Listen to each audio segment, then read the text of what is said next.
Here's more wrestling news for March 29th, 2023, and we're starting off with AEW. And unless you've been living under a rock for the past week, you'll have heard about CM Punk's explosive Instagram post, which has had the wrestling world talking.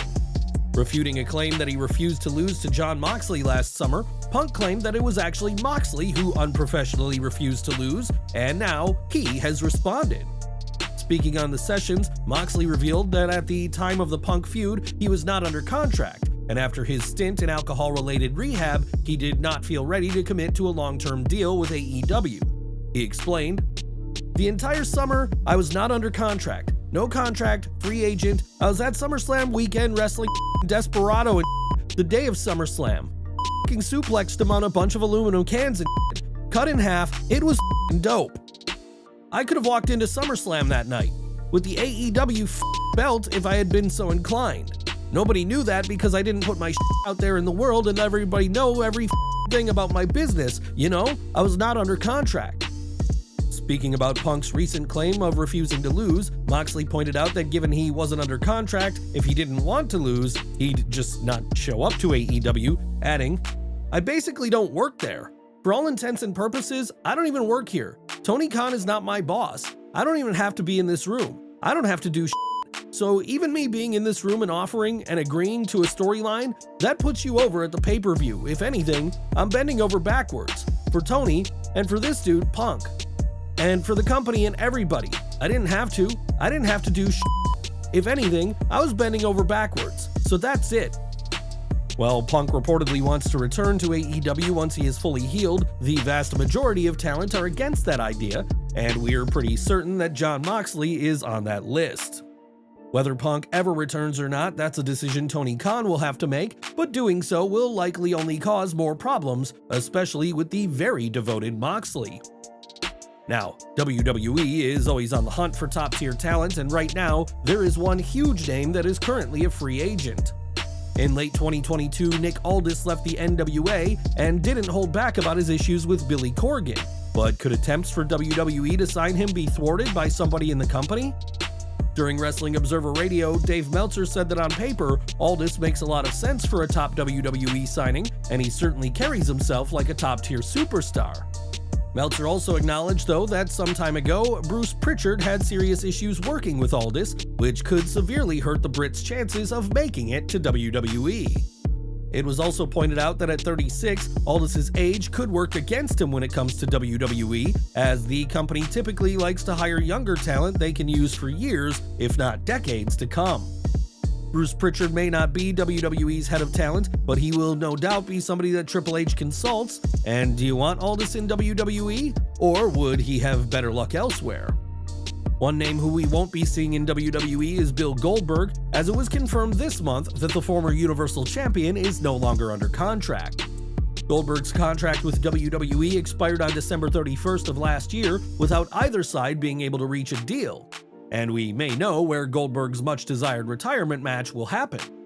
In an update from Fightful Select, Sean Ross Sapp reports that Goldberg hopes for the match to happen in Israel, which is of course a place of significant importance to the Jewish wrestler. Whether Goldberg gets that retirement match or not, only time will tell, but the Hall of Famer hasn't given up hope to step into the ring one last time, despite his departure from WWE. From one WWE Hall of Famer to another now, as Edge made his return to action over 3 years ago in a miraculous comeback from a career-ending neck injury. Edge's return to WWE has of course meant that he has not competed for any other wrestling promotion, but that's not for lack of trying by at least one other company. Speaking with Sportsnet 590, Edge divulged into his return to competition and explained that another company hoped to block him from WWE. He said, "There was an opportunity to leave WWE. Again, it's where I've spent my entire career outside of the indies. This year will be my 25th year with WWE since my television debut. Just having been there so long and understanding how it works, understanding the machine that it is, there's something to be said for that. There's also something to be said for trying something new and exciting, a new set of faces and a new way for the way things work."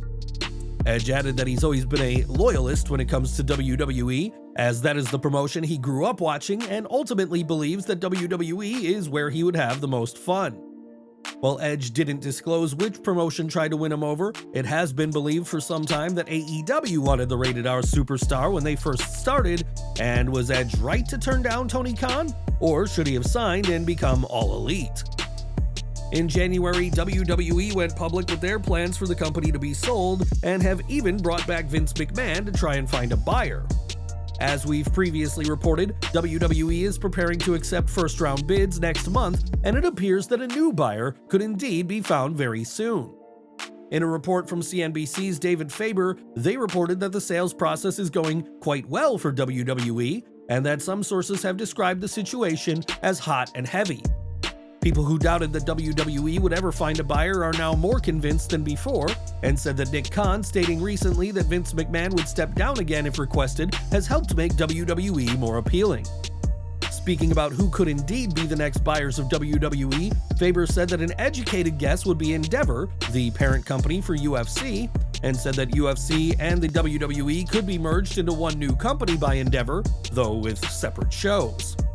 Faber did bring up the possibility of the Saudi Arabia Public Investment Fund being a buyer, as well as Colorado investment firm Liberty Media, and reiterated reports that Comcast are no longer a factor.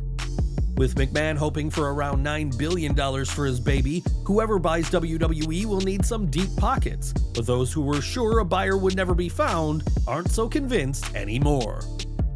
Now, when Triple H took over from Vince McMahon as WWE's head of creative, the game implemented several changes to the product. One change that fans have enjoyed is that certain banned words, including wrestling, wrestler, and hospital, now get used on TV more, but that isn't the only change in the show's verbiage. Speaking on The Daily Show, L.A. Knight was asked about how he puts a promo together and said that he does have the freedom to cut his own promos, in comparison to WWE's traditionally structured format.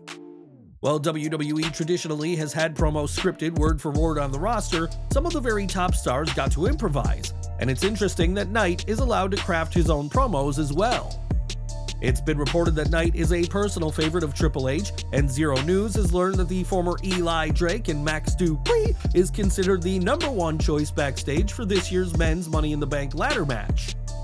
In addition to his in-ring ability, WWE feels his mic skills would make Knight the perfect Mr. Money in the Bank, so when you hear L.A. Knight on TV, know that what he's saying is coming from him. And we're ending today with Nikki Cross, who underwent a dramatic transformation last year when she dropped her superhero character.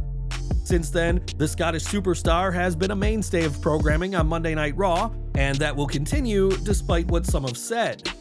This week, a report came out stating that Cross will be leaving WWE later this year in order to pursue her PhD, which caught the attention of Cross herself. In her response, the former Raw Women's Champion blasted the story as false and said that if she does go for a PhD, she will continue to wrestle for WWE while studying. Right now, Nikki Cross is studying for her master's and has the brain to match her brawn in the ring, and expect to see her in the ring for a long time to come, despite the false report.